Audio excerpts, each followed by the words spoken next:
vamos a ver en directo algo bastante divertido. Y es como le sacan los colores a Esperanza Aguirre de la manera más hilarante y dramática para ella posible. Y es que habitualmente la derecha se suele presentar como los más preparados, como los más preparados en economía, como los más preparados en política, como unos buenos gestores.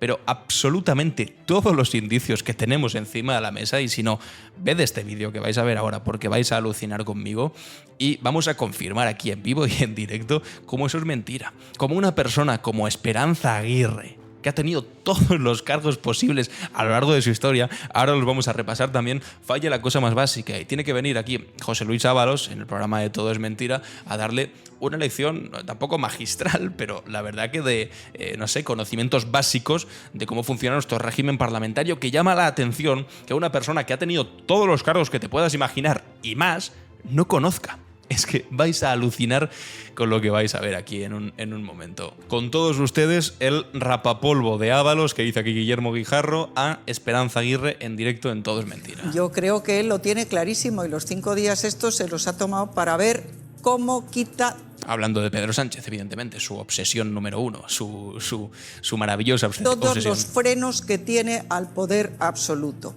En una democracia, contrariamente a lo poder absoluto, ahí están, hipótesis dictadura, además. Que decía antes Ábalos, lo importante son los límites del poder.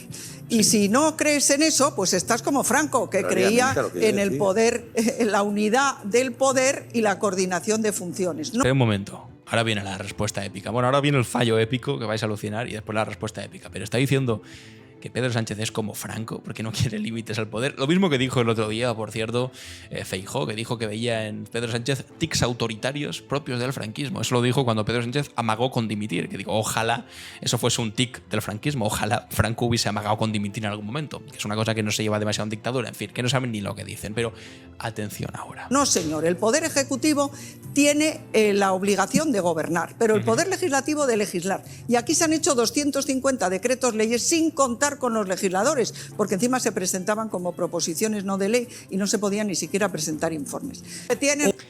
Atención a lo que acaba de decir. Para alguien que igual no sepa demasiado, bueno, que simplemente pues, no esté puesto o no haya estudiado Derecho Constitucional o no haya estudiado políticas como hice yo, pues igual, mira, pues le puede sonar bien lo que ha dicho y algún votante y sus votantes seguramente se lo compren. No, es que presentan decretos ley el gobierno para no pasar por el Congreso y algunas cosas las presentan como proposiciones no de ley. Esto parece un poco complicado, pero es importante, porque aquí vais a ver de la manera más ilustrativa posible como Esperanza Aguirre no tiene ni idea de lo que está diciendo. Porque para empezar, un proyecto, un decreto ley que está diciendo, lo está planteando como una cosa que aprueba el gobierno sin pasar por el Congreso. Es mentira. Un decreto ley, para aprobarlo, tiene que votarlo a favor el Congreso de los Diputados. Punto. Tiene que pasar por la aprobación del Congreso de los Diputados. Y además después dice, lo presentan a través de proposiciones no de ley. Y es que una proposición no de ley no tiene nada que ver con un decreto ley. Perdona si me pongo técnico, pero es que es para darle este zasca necesario. Bueno, que ahora se lo va a dar incluso mejor Ábalos en directo. Pero es que una proposición no de ley no tiene nada que ver con un decreto ley. Nada que ver. Y alguien que sepa mínimamente de política o cómo es el proceso legislativo en nuestro país sabe eso. Una proposición no de ley, para que lo entendáis, es una propuesta que se hace pues que no tiene efectos. O sea, que tú puedes presentar un proyecto, una proposición no de ley para reconocer el Estado palestino, que por cierto es lo que se presentó en 2014 y votó todo el mundo a favor, pero eso no implica que inmediatamente se reconozca que no, sino que simplemente se insta al gobierno de turno a hacerlo, pero no quiere decir que se apruebe al momento. O sea, que no tiene nada que ver una cosa con la otra. Y atención ahora cómo le responde Ábalos, claro. Un tema de curso parlamentario que más de uno se habrá quedado muerto. Que digas bebe agua, Esperanza Aguirre, porque falta le hace. Que los decretos leyes se presentan vía proposición de ley, sí. La verdad es que a partir de ahí, sí. En fin, ¿existe eso? ¿Sabes la diferencia entre un proyecto de ley, una proposición de ley, un decreto legislativo? Lo digo para los estudiantes de Derecho que les puedan ver. Acabas de decir que un decreto ley se presenta encima vía proposición de ley. Entonces, yo no sé la iniciativa legislativa del gobierno son los decretos leyes y la iniciativa... Alucinante. Esto me ha encantado. O sea, le acaba de dar un baño tremendo a nivel de entendimiento básico de cómo funciona nuestro proceso legislativo en España, que un político con tanta carrera como Esperanza Aguirre lo debería saber, aunque últimamente, claro, como está más obsesionada en simplemente criticar a Sánchez, hablar de dictadura y de ir a cortar la calle delante de Ferraz, pues igual se le ha olvidado esto. Pero es que es algo tan básico. Y claro, cuando se lo dice, le contesta Esperanza Aguirre, y esto es lo mejor. Bueno, concretamente no lo sé, hombre, ni concretamente ni generalmente. Lo has dejado bastante claro que no tienes ni idea. Y dice, pero no lo sé porque a diferencia de ti, Ábalos, yo no he sido diputada. Y es como, Esperanza, por favor, no me toques las narices. O sea, no solamente es que es claramente mentira que no has sido diputada, porque para ser presidenta de la Comunidad de Madrid tienes que ser diputada. Y el proceso legislativo en la Asamblea de Madrid es bastante parecido. Sin dos cámaras, solo con una cámara, pero bastante parecido. Pero es que además, es que ha sido presidenta del Senado, Esperanza Aguirre. O sea, si alguien tiene que conocer el proceso legislativo que se lleva a cabo en nuestro país, en nuestras Cortes Generales, tienes que ser tú, que has sido presidenta del Senado. Quiero decir, ¿cómo vas a ver más un estudiante de ciencias políticas o un estudiante de segundo de Derecho que una persona que ha estado de presidenta del Senado de nuestro país sobre el proceso legislativo? Hombre, por favor, es que yo de verdad... Y la excusa que pone, yo creo que ilustra a la perfección el personaje. Le ilustra a la perfección. De decir, no, porque yo no he estado de diputado como tú. No es que no hayas estado de diputado. Porque mira, un diputado lo tiene que conocer porque es su trabajo. Pero es que un presidente del Senado, por favor, presidente del Senado, del 1999 hasta octubre del 2002. O sea, estuviste 3 añitos de presidenta del Senado, en Cortes Generales, siendo una de las principales autoridades del Estado. Después de la presidenta, después del rey de España, que es el jefe del Estado, el presidente del gobierno, la presidenta o presidente del Congreso de los Diputados, estabas tú, la 4ª autoridad del Estado. Y me dices que no sabes por qué no eras diputada, no me toco las narices. Pero es que además has sido presidenta de la Comunidad de Madrid del 2003 al 2012. Y para ser presidenta fuiste también elegida diputada. O sea que sí fuiste diputada de la Asamblea de Madrid, por supuesto, y te lo sabes bastante bien. Pero es que no contento con eso, también fuiste ministra de Educación y Cultura del 96 al 99, en el primer gobierno de Aznar.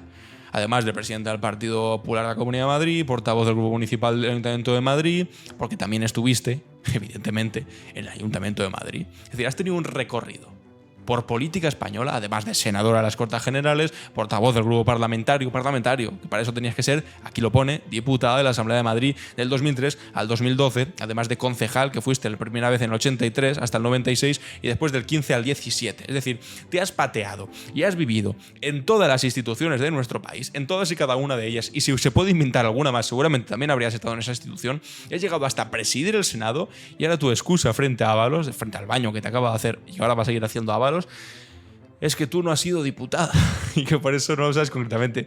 Vamos a escuchar esa parte otra vez y seguimos viendo. Que les puedan ver. Acabas de decir que un decreto ley se presenta encima vía proposición de ley. Yo no sé. No, la iniciativa legislativa del gobierno son los decretos leyes y la iniciativa. Yo, a diferencia de ti, nunca he sido diputada, presidenta del Senado. Amigos y amigas.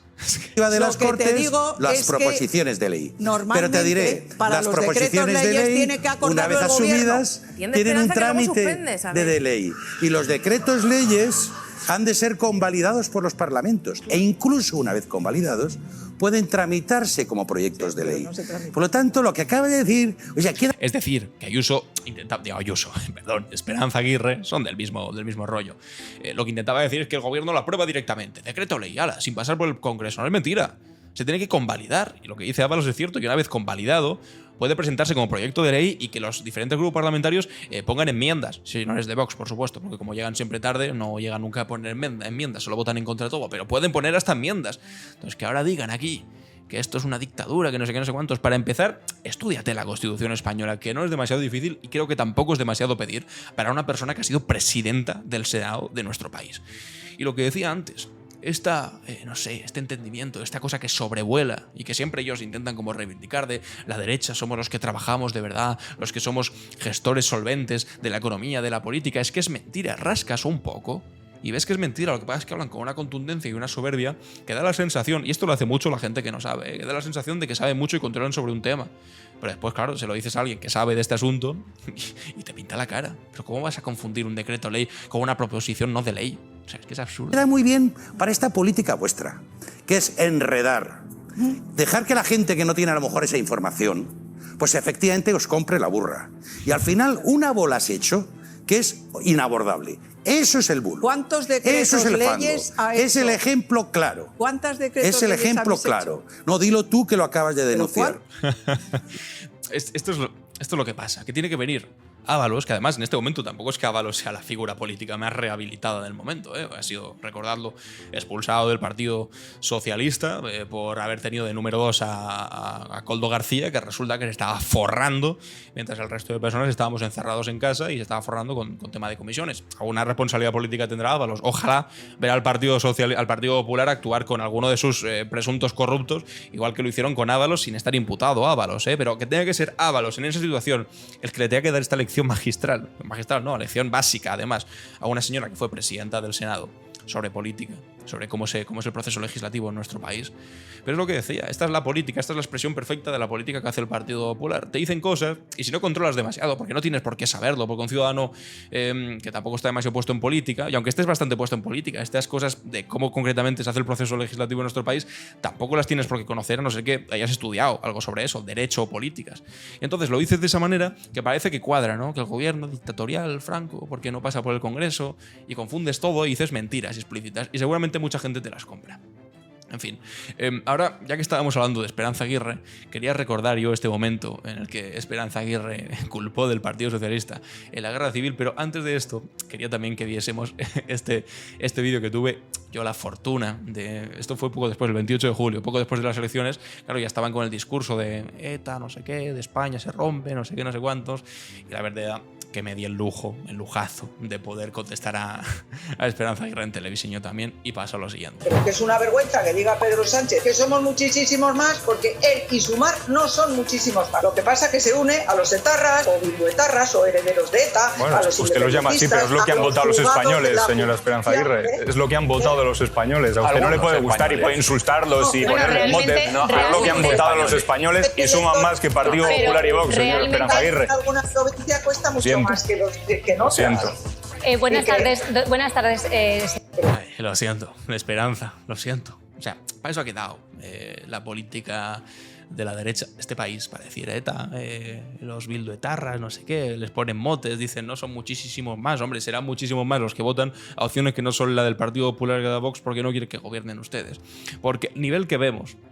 Una cosa, es que voy a decir una cosa, de verdad. La próxima vez que veáis a alguien diciendo no, es que la derecha gobierna mejor, es que no entiendes de economía, lo dicen un montón también, no entiendes de economía, no sabes de política, estudia un poco, no sé qué. La próxima vez que hagan eso, por favor, es que ponedles este vídeo, enseñadles este vídeo. Es que alguien que ha sido presidente del Senado ni siquiera es capaz de saber cómo funciona el proceso legislativo en España. Y después nos dicen que van a gobernar mejor. ¿Gobernar mejor para quién? Gobernar mejor para los ricos, porque lo que harán será bajar los 4 impuestos que tienen los ricos, los pocos impuestos que tienen los ricos, y se quedarán tan ancho. Dirán, hemos bajado los impuestos a todos los españoles, sole. No, a todos los españoles no. He bajado los impuestos a los que más cobran. Y a los que menos cobran igual le ahorráis 5 euros al mes. Y diréis, sabemos gestionar fantásticamente bien. No tenéis ni idea. Lo que pasa es que os pasan directamente, esta vez sí, los proyectos de ley o las proposiciones no de ley o lo que sea que se inventa aquí Esperanza Aguirre, directamente escritos por parte del poder económico de este país o de otros países o de fondos extranjeros que vienen aquí a especular, y vosotros lo presentáis porque sois simplemente los administradores del cortijo de esas grandes fortunas, que básicamente trabajáis para ellos. Y sois capaces al mismo tiempo de presentaros como grandes gestores. Anda y engañad a quien podáis. Anda y engañad a quien podáis. Pero a mí desde luego no. Y después a vosotros que acabáis de ver este vídeo conmigo seguramente tampoco. Decía yo, vamos a maltratarnos un poquito más, porque esto es maltratarse, y vamos a ver el vídeo de Esperanza Aguirre culpando al Partido Socialista de la guerra civil. O sea, análisis histórico. Saben de todo, o más bien no saben de nada, porque hemos visto cómo ha fracasado estrepitosamente intentando explicar cómo es el proceso legislativo español e intentando achacarle tintes también dictatoriales al gobierno de España, y ahora vais a ver cómo también fracasa estrepitosamente a la hora de hablar de la historia de nuestro país, porque va a hacer un análisis delirante de lo que ocurrió aquí en España en los años 30. Entonces, también hay que decir que hicieron creer a la población que la pobreza iba a desaparecer. Está aquí hablando de la República Española, que es como... Tú cuéntales, tú ponte a estudiar historia, vete a una facultad de historia, matricúlate en primero de carrera de historia y ponle en un examen a un profesor que la Segunda República Española se caracterizó por hacer creer a la gente que iba a acabar con la pobreza, y te pone un 0, pero como una catedral. ¿Cómo puedes hacer un análisis tan cutre, tan chabacano? Bueno, espera, porque todavía hay más. Que en aquel momento estaba en el mundo entero, pero aquí en España especialmente, pues no desaparecía. En España especialmente la pobreza no desaparecía en los años 30, pues como en el mundo entero. ¿Sí? Pero este análisis de brocha gorda cutre. Yo ya he dicho que hubo una crisis económica internacional, pero la verdad es que no había desaparecido. Vuelve sobre lo mismo todo el rato. No había, ya 23 segundos y solo ha dicho la pobreza no había desaparecido en España. Vaya, qué gran novedad. En los años 30 había pobreza en algún país, no me lo puedo creer. Entonces hubo pues... Solo titubea, es alucinante. Violencia, los sucesos de casas viejas en los que la Guardia Civil, que no sabían inventado las porras, no tenían... Esto lo había visto ya este vídeo y se me había olvidado esta parte. Imagino que bayonetas o lo que fuera. Imagino que bayonetas lo que fuera. No se habían inventado las porras. ¿Cómo que no se habían inventado? La porra es más vieja que el ser humano. Es un palo que coges y pegas con él. O sea, ¿qué me está diciendo? No se habían inventado las porras. Y menciona casas viejas, que fueron aquellos sucesos en el sur de España, en Andalucía, provincia de Cádiz, si no me equivoco, de unos campesinos que socializaron por la fuerza unos terrenos ante la inacción del gobierno de la República, que les había prometido que repartiera las tierras y no las repartía, y en su desesperación de no tener nada que llevarse a la boca, ocuparon tierras de los señoritos, de los cortijos que había por ahí en la provincia, y entonces fue la Guardia Civil y reprimió a fuego y sangre esa ocupación. Y no es que no tuviesen porras, es que los reprimieron, pues bueno, porque eran lo que eran. La policía entonces y ahora al servicio de las clases más pudientes, y en aquel caso pues para impedir que hubiese campesinos que trabajaron, que expropiasen y que trabajasen la tierra que por derecho les correspondía, por haberla trabajado, y no a los señoritos que entonces pues eran los terratenientes absolutos, que fueron después los que financiaron el levantamiento, la sublevación militar. Pero bueno, es que como veis Ayuso aquí lo despacha en 10 segundos diciendo que hubo ahí no sé qué en casas viejas, como no tenían porras, supongo que solo tenían bayonetas, no se habían inventado las porras. Y se queda tan ancha. Y ese es el análisis de toda la primera etapa de la República. Ahí lo lleváis. Y alguien dijo que mira, bueno. Es que qué formada está la derecha, esta frase me encanta. Y alguien dijo, abro comillas, oye mira, esto no, cierro comillas. Ponedle esto a un profesor de historia en la facultad de historia, a ver qué os dice. Y decirle, no, estoy preparadísimo para gobernar un país. No estás preparado ni para aprobar primero de historia. ni la clase de introducción a historia moderna estás preparado para aprobar. Como para aprobar estar al frente de un país. Oye, mira, esto no. Tremendo. Y como iba muy mal en las elecciones del 33... Y como iba muy mal... Arrasa la derecha. Gobernó en la derecha, bueno, la primera cosa que más o menos acierta, sí. ¿Por qué? Bueno, pues por lo que decíamos antes, casas viejas y un montón de otras cosas que ocurrieron por el camino, que lo que llevaron a pensar a la clase obrera y a los campesinos españoles es que la República, por mucho que dijese que estaba junto a los trabajadores, la verdad es que no había supuesto una mejora material demasiado significativa de las condiciones de vida de esos trabajadores. Y por lo tanto, hay una gran abstención. No es que arrase la derecha, es que hay una gran abstención por parte de la izquierda. La CNT en aquel momento, los anarquistas, que era el sindicato más grande, no de España, sino del mundo entero, que tenía más afiliados del mundo entero, decide que no va a participar en las elecciones, que tiene que hacer la revolución por otros medios porque las elecciones no sirven y el Estado burgués no sirve, esa es la conclusión a la que llegan, y entonces gana la derecha, porque no participa. La izquierda, ni los anarquistas, ni el movimiento obrero organizado, que después sí, en el 36... en las elecciones de febrero del 36 que gana el Frente Popular, sí participan para liberar toda la represión que habían hecho durante los previos años de gobierno de derechas en la República. A ver cómo lo cuenta ahora Esperanza Aguirre, ya no me acuerdo, me echo a temblar, simplemente con pensarlo. Y ese es el origen de la guerra civil. El partido... Vale, pensaba yo que había sido la sublevación del 18 de julio de 1936, pero según Esperanza es en el 33, porque a ella le apetece. La lista no acepta la alternancia en el poder. Es culpa de Pedro Sánchez, realmente, la guerra civil, así de claro. Lo siento mucho, culpa de Pedro Sánchez. Y como no lo acepta, las elecciones son en octubre del 33, me parece. Y hace el golpe de Estado del 34. Como veis, esto de hablar de golpes de Estado, que últimamente dicen golpe de Estado en Cataluña respecto al 1 de octubre, el referéndum de independencia del 1 de octubre, golpe de Estado, gobierno ilegítimo en España. Son ellos los que no aceptan la alternancia en el poder, más bien, que llevan 5 años hablando de gobierno ilegítimo de Pedro Sánchez, porque no ha ganado ellos las elecciones y piden repetir elecciones constantemente. Bueno, pues el mismo patrón lo utilizaron entonces. Entonces, unas revueltas que hubo en Asturias y en Cataluña, solo en Asturias y en Cataluña, en el 34, que por cierto reprimieron a sangre y fuego y llenaron las cárceles españolas de disidentes políticos, de gente de izquierda básicamente, Pues a eso lo llaman golpe de Estado, una cosa que fue reprimir al movimiento obrero, pero de una manera sanguinaria, y que llenaron las cárceles de trabajadores y de líderes de la izquierda, que precisamente por eso se unieron todos los partidos de izquierdas para, en febrero del 36, en las elecciones del febrero del 36, generaran el Frente Popular, cuyo principal punto era liberar a todos los presos políticos que había metido la derecha entonces en la cárcel. Y por eso se unieron, y por eso ganaron las elecciones en febrero del 36. Y es entonces cuando no reconocen el resultado electoral de febrero del 36, cuando un señor bajito, con voz de pito, acomplejado y profundamente antipatriota, apoyado en Hitler y Mussolini, lo que hace es hacer un golpe de Estado el 18 de julio de 1936. Y son esos los que no aceptan un resultado electoral, que no lo soportan. Y son esos los que se levantan. Y frente a ese levantamiento, que pensaban que iba a ser simplemente un golpe de Estado, lo que hace el pueblo español es organizarse en las calles y detener el golpe de Estado. Y a partir de entonces es cuando se enquista el conflicto y comienza la guerra civil. Pero ¿cómo puede ser tan torpe alguien explicando la historia? Y además de una manera tan chabacana, tan cutre. Bueno, pues si habéis visto lo del proceso legislativo, alguien que ha sido presidente del Senado y no sabe, pues hablar sobre la historia de España, pues sabéis que tampoco controla demasiado. Vamos a ver cómo acaba. Nuestro presidente llama la Revolución de Asturias, pero fue un golpe de Estado.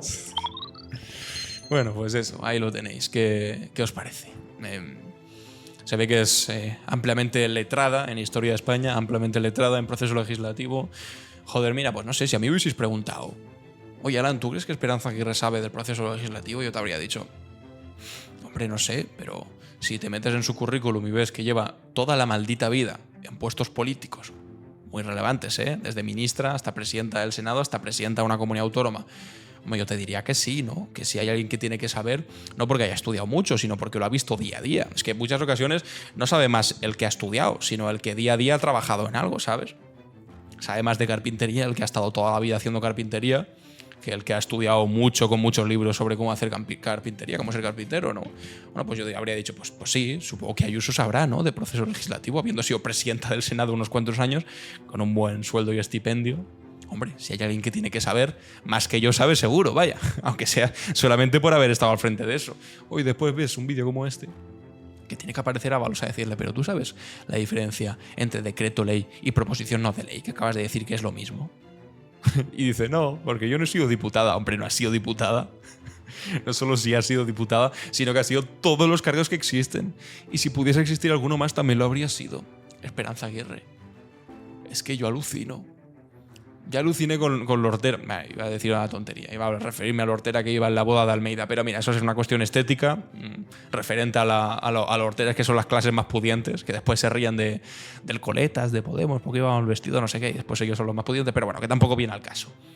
Pero van, es así como con todo, ¿no? Con una altanería de somos los que más sabemos de economía, de política, de vestir. Y después vas uno a uno en todos esos casos y ves que no. Que es todo lo contrario, que son unos cutres y son unos horteras no en lo físico, en la vestimenta, sino en el conocimiento también. Que está hablando de historia de España y dice, bueno, pues eso, que está todo muy mal, cita, estaba todo muy mal, cierro cita. Y nos quieren convencer de que están más preparados que nosotros para no sé qué. Oye, yo cada día que pasa me alegro más de que el 23 de julio esta gente se quedase a las puertas de la Moncloa con la boca abierta y con las ganas intactas de meterse ahí dentro. Los prefiero diciendo tonterías sobre la guerra civil, los prefiero diciendo tonterías sobre el franquismo de Pedro Sánchez y tonterías de este tipo, que en la Moncloa haciendo políticas para todos los españoles. Los prefiero ahí diciendo tonterías, la verdad. En medios de comunicación, en charlas locas con nuevas generaciones hablando sobre la historia de España y haciendo el ridículo para que después aquí los retratemos y nos riamos de lo que están diciendo. Los prefiero ahí, de verdad os lo digo, los prefiero ahí 1000 veces antes que en Moncloa, porque visto lo visto y vamos a tener, de verdad, un ridículo extremo Moncloa. Y a partir de aquí me interesa ver qué opináis vosotros. ¿Qué os ha parecido el zasca, la tremenda callada de boca que le ha hecho el polémico Ábalos en este momento a Esperanza Aguirre? El vídeo que os puse después de las elecciones de ella diciendo, tarras, no sé qué. La opinión esta que tienen ahora de que Pedro Sánchez es poco menos que Franco ya. O sea, son capaces de ver el franquismo en Pedro Sánchez, pero no en quienes gobiernan, junto a quienes gobiernan en Vox, que los tienen al lado y manifestándose con ellos con una bandera del pollo al lado. Pero hoy el franquismo es Pedro Sánchez, y también sobre su extenso conocimiento sobre historia de España. Os leo atentamente los comentarios porque esto es para alucinar y nos vemos en el siguiente vídeo. Adiós.